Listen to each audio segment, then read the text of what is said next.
آج کل یوٹیوب پر فیس بک پر ایسے ہمارے مجاہدین موجود ہیں جنہیں خود اپنے مذہب اور مسلک کی مکمل معرفت حاصل نہیں ہے، لیکن مسلک اور مذہب کی حفاظت کا ٹھیکہ ان کے ذمہ ہے، اور وہ کہتے ہوئے نظر آتے ہیں یہ علماء کر کیا رہے ہیں، جھک مار رہے ہیں، کام تو ہم کر رہے ہیں۔ ایک صاحب نے مجھے کہا مفتی صاحب آپ ٹی وی پہ بیٹھ کے کیا کر رہے ہیں، آپ اس مسئلے پہ کیوں نہیں بولتے، اس مسئلے پہ کیوں نہیں بولتے؟ میں نے کہا تم نے بالکل ٹھیک کہا، میں تو مار رہا ہوں جھک اور کچھ کام نہیں کر رہا ہوں۔ آپ ایسا کریں، عالم بنیں، مفتی بنیں، میڈیا کی اچھی طرح پریکٹس کریں، میری جگہ آ کر بیٹھیں اور جو میں نہیں کر رہا وہ آپ کریں، بس پھر اس کا سارا جوش جھاگ کی طرح بیٹھ گیا۔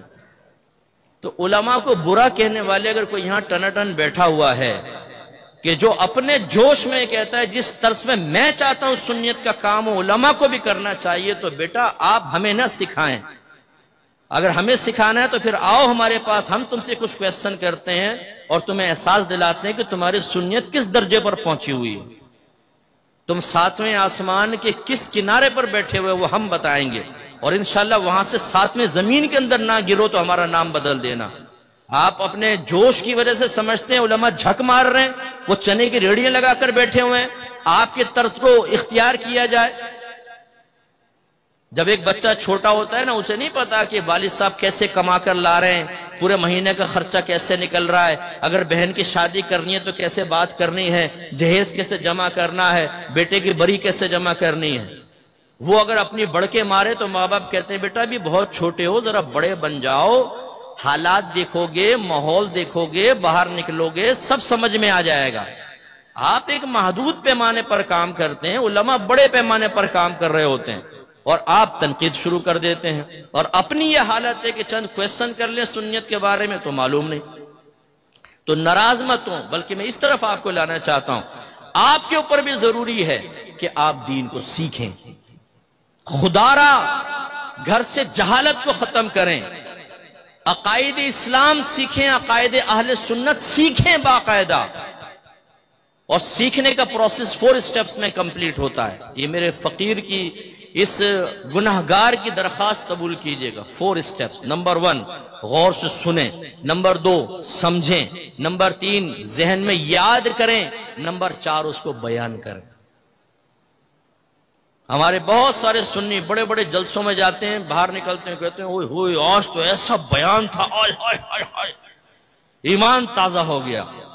اب ان سے پوچھیں بیٹا ایمان کسی کہتے ہیں، ذرا اس کی شرعی تعریف بتاؤ، نہیں پتا۔ اچھا تازگی ایمان کا مفہوم کیا، یہ بھی نہیں پتا، لیکن مان لو کہ ایمان تازہ ہو گیا۔ اچھا چلو مان لیا تمہارا تازہ ہو گیا ایمان، اچھا کیا بیان ہوا وہ بیان کریں۔ یہ تو یاد نہیں، لیکن بیان بڑا زبردست۔ بڑے بڑے بیان سنیں گے، یاد کچھ بھی نہیں رہتا۔ کیوں؟ ہم نے یاد کرنے کے لیے کبھی بیٹھے نہیں ہیں، اور ذہن میں ہو اور ہم کیا اچھا اب اس کو بیان کر دو، تو یہ بیان تو نہیں کر سکتا، تبھی ہم کہیں دفاع نہیں کر سکتے۔ ایک شادی بیاہ کی محفل میں ایک بد مذہب لوگوں کا ذہن خراب کر رہا ہوتا ہے، ہم احساس کمتری کا شکار ہو کے خاموش بیٹھے ہوتے ہیں کہ میں اس کو روکوں کیسے، جواب کیسے دوں۔ میں یوکے میں ایک محفل سے نکلا، ایک لڑکا مجھے چھوڑنے جا رہا تھا تو وہ اپنی بتانا شروع ہو گیا کہ مفتی صاحب ایک دفعہ ایک محفل سے مجھے نیاز ملی، میں اپنے ایک دوست کے پاس گیا، وہ نیاز نہیں کھاتا تھا، اس کا منکر تھا، میں نے بغیر بتایا اس کو دے دی۔ اس نے کھانا شروع کی تو میں نے اس سے کہا پتہ ہے تم کیا کھا رہے ہو؟ اس نے کہا کیا؟ میں نے کہا نیاز۔ تو اس نے کہا لا حول ولا قوت، اور وہ نیچے پھینک دی۔ تو میں نے اس سے کہا کہ پھر آپ نے اس کو کیا جواب دیا؟ کہ اس سے میں کیا جواب دیتا، مجھے تو کوئی جواب آتا نہیں تھا۔ یہ حالت ہے ہماری کہ جب مسلک اہل سنت کے دفاع کی باری آئے تو یا تو کچھ صلاحیت ہو یا نہ ہو میدان عمل میں کود پڑیں گے اور مسلک کا بیڑا غرق کریں گے، اور یا پھر احساس کمتری کے ساتھ اپنی آنکھیں بچا کے سائیڈ میں کٹ لو، علماء جانے ان کا کام جانے۔ بھائی ایسا نہیں ہے، آپ میں سے ہر شخص پہ ذمہ داری ہے، آپ میں سے ہر ایک کو کامل سنی بننا ہے۔ عقیدہ اہل سنت، عقیدہ اسلام میں سے کوئی بات آپ سے پوچھی جائے، اس کا خلاصہ، اس کی سمری آپ کے ذہن میں ہونی چاہیے۔ آپ کہیں پوچھو مجھ سے، میں بتاتا ہوں۔ کوئی پوچھے نبی کریم کے حاضر ناظر کا مفہوم کیا ہے، آپ کہیں یہ مفہوم ہے اور یہ اس کی ایک دلیل ہے۔ ایک دلیل تو اپنے ذہن میں رکھ لیں، نبی کریم کو علم غیب حاصل ہے کہ نہیں ہے؟ وہ کون سے 10 عقیدے ہیں کہ جو علم غیب کے سلسلے میں ہم وقت ہمارے ذہن میں ہونے چاہیے؟ ذرا ان میں گڑبڑ پیدا ہوئی بدعتی ہو جائیں گے، کافر ہو جائیں گے۔ آپ کہیں یہ ہیں علم غیب، اسے کہتے ہیں، نبی کریم کے لیے یہ ہمارا عقیدہ ہے اور یہ 10 عقائد یہ لے، فوراً آپ بتائیں۔ تقلید کسے کہتے ہیں؟ اسے کہتے ہیں تقلید شخصی واجب ہے، یس۔ اس کی دلیل کیا ہے؟ یہ دلیل ہے۔ استمداد اولیاء جائز ہے، انبیاء علیہ السلام سے مدد طلب کرنا جائز ہے۔ اس میں بنیادی عقیدہ کیا ہے؟ اللہ سے مدد طلب کرنا افضل اور اولا ہے یا انبیاء علیہ السلام سے مانگنا؟ افضل اور مفضول کی پہلے پہچان۔ پھر کیا دلیل ہے آپ کے پاس کہ اولیاء اعظام سے آپ طلب کرتے ہیں، استمداد کرتے ہیں؟ کیا دلیل ہے؟ صاحب مزار سے سامنے جا کے مخاطب ہو کے کچھ طلب کرنا کیا شرعاً یہ جائز ہے؟ دلیل ہونی چاہیے آپ کے پاس۔ نیاز آپ کے گھر میں ہوتی ہے، تیجا ہوتا ہے، 40واں 10واں 20واں، ان کی معلومات آپ کے پاس ہونی چاہیے۔ اور اگر آپ کے پاس کچھ بھی نہیں ہے لیکن پھر بھی آپ اپنے آپ کو سنی کہتے ہیں تو معذرت کے ساتھ اس کی مثال ایسے ہے، ایک آدمی گلے میں اسٹیتھوسکوپ ڈال کے سفید کوٹ پہن کر آیا، کہنے لگا میں ڈاکٹر ہوں۔ آپ نے کہا کتنی کلاسیں پڑھی ہیں؟ کہہ رہے کبھی اسکول تو نہیں گیا ہوں۔ ہیں جب اسکول نہیں گئے تو یہ؟ اس نے کہا مان لو میں منہ سے کہہ رہا ہوں ڈاکٹر ہوں، اسٹیتھوسکوپ بھی لگایا ہوا ہے، کوٹ بھی پہنا ہوا ہے، مان لو ڈاکٹر ہوں۔ مان لیں گے آپ؟ بولیے مان لیں گے؟ لیکن سنی مان لیتے ہیں ہم، ذہن میں کچھ بھی نہیں ہوتا لیکن محفل میں بیٹھا ہے، سننے والے رنگ میں آ گیا ہے، مان لو کہ میں پکا سنی ہوں۔ بھائی کیسے مان لیں؟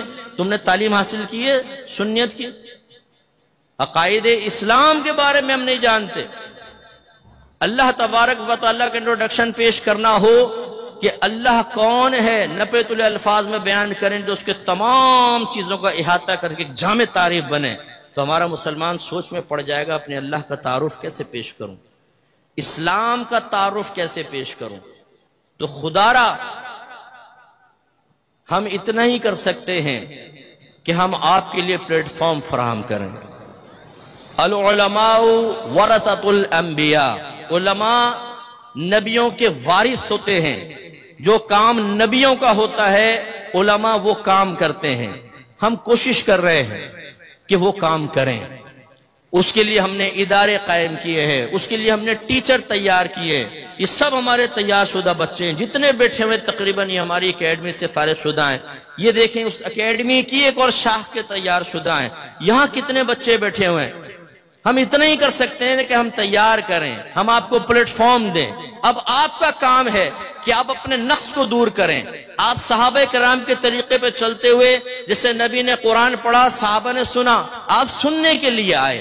سرکار نے تزکیہ نفس فرمایا، صحابہ کرام نے اپنا تزکیہ کیا، آپ تزکیہ حاصل کرنے کے لیے آئیں۔ سرکار نے کتاب و حکمت سکھائی، آپ خود سیکھیں، اپنے بچوں کو، اپنے گھر والی خواتین کو سکھائیں۔ یہ باپ کی ذمہ داری ہے۔ ایک آدمی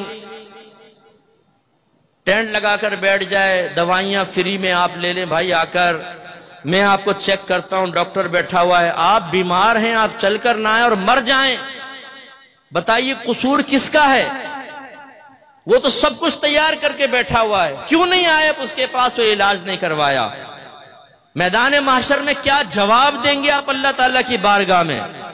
یہ کہیں گے اللہ تعالیٰ وقت ہی نہیں تھا، بیوی کے لیے وقت تھا، بچوں کے لیے وقت تھا، کاروبار کے لیے تھا، PSL کے میچ دیکھنے کے لیے تھا، چرسی موالی شرابی لڑکیوں کا پیچھا کرنے والے دوستوں کے پاس 4-4 گھنٹے بیٹھنے کے لیے وقت موجود تھا، تاشی گڈیاں سنبھالنے کے لیے وقت موجود تھا، شرطیں لگانے کے لیے وقت موجود تھا، فیس بک کے لیے تھا، واٹس ایپ کے لیے تھا، یوٹیوب پہ کلپس دیکھنے کے لیے وقت موجود تھا، ویسے لیٹنے کے لیے وقت موجود تھا، پکنک پوائنٹ پہ جانے کے لیے وقت موجود تھا، لیکن دین سیکھنے کے لیے